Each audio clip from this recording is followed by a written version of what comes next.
Everyone, welcome to मज़ेदार खाने। आज मैं आपके लिए रेसिपी लेके आई हूँ कड़ी पकोड़ा की। कड़ी बनाने के लिए मैंने लस्सी यूज़ नहीं की, इसमें मैं दही का यूज़ करूँगी। तो चलिए अब हम अपनी रेसिपी को स्टार्ट करते हैं। कड़ी बनाने के लिए मैंने लिया है 2.5 कप बेसन और इसमें मैं दही डालूँगी। ये भी 2.5 कप है और इसको अच्छे से फेंट लेना है।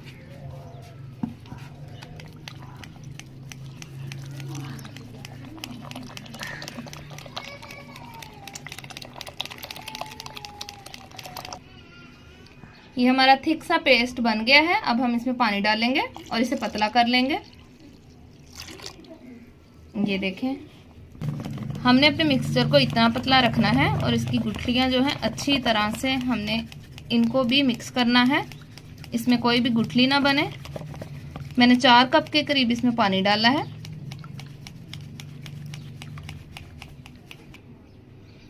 हमारा मिक्सचर अब रेडी हो गया है। अब हम तड़के की तैयारी करते हैं।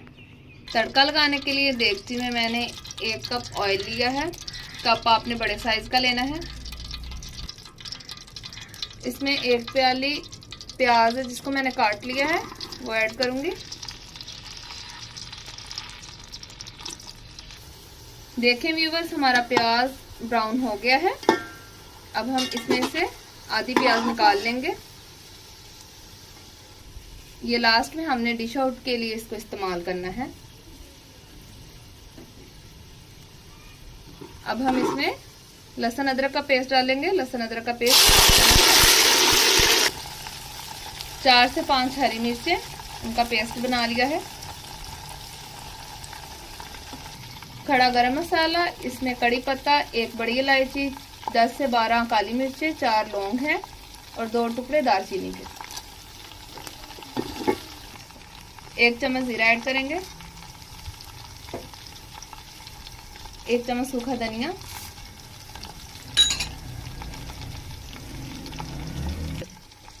3 दरमियाने साइज के मेरे पास टमाटर है, इनको मैं काट लेती हूँ।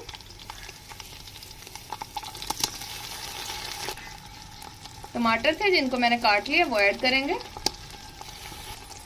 2 चम्मच मैंने अचार लिया है, वो भी ऐड करूंगी।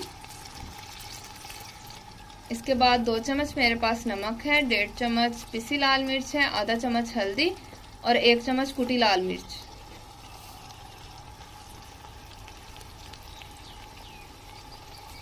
अब हम मसाले की अच्छे से भुनाई करेंगे। मसाला हमारा रेडी हो गया है। अब हम इसमें दही और बेसन वाला मिक्सचर डालेंगे।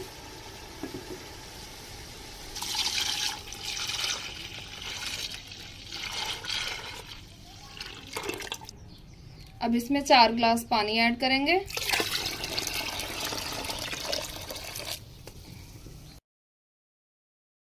जी तो फ्रेंड, मुझे ज़रा कड़ी थिक लग रही थी तो मैंने इसमें 2 ग्लास पानी और ऐड किया है। ये देखें, हमने इतनी पतली रखनी है और इसको पकने देना है। व्यूवर्स, आप जानते होंगे कि हमारी कड़ी जितनी ज़्यादा पकेगी उतना ही इसका टेस्ट अच्छा बनेगा। तो हम इसको थोड़ी देर के लिए पकने देंगे। अब हम इसमें उबाल आने का वेट करेंगे और इसे कवर हमने नहीं करना, कवर किए बगैर पकाना है। तो चलिए हम 15 मिनट के बाद देखते हैं इसको। 15 मिनट हो चुके हैं। आप देख रहे हैं हमारी कड़ी को उबाल आना शुरू हो गए हैं। अब हमने इसको हिलाते रहना है ताकि उबाल आके ये बाहर ना आ जाए।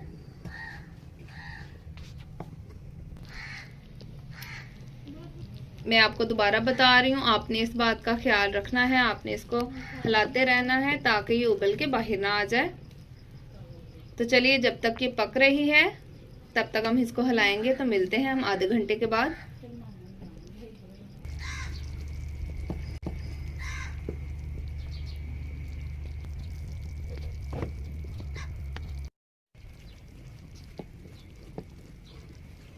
जी तो व्यूवर्स, हमारी कड़ी को पकते हुए 15 मिनट हो गए हैं। तो मैंने सोचा क्यों ना आपको एक दफा दिखा दी जाए। ये देखिए कितनी अच्छी तरह पक रही है। इसको थोड़ी देर के लिए और पकने देंगे। तो जब तक ये पक रही है तब तक हम अपने पकोड़ों की तैयारी करते हैं। पकोड़े बनाने के लिए एक बाउल में मैंने पालक और धनिया डाला है जिसको मैंने काट के रख लिया था। इसके साथ इसमें मैं प्याज ऐड करूंगी। इसके साथ इसमें मैं आलू ऐड करूंगी जिनको छोटा छोटा काट लिया था।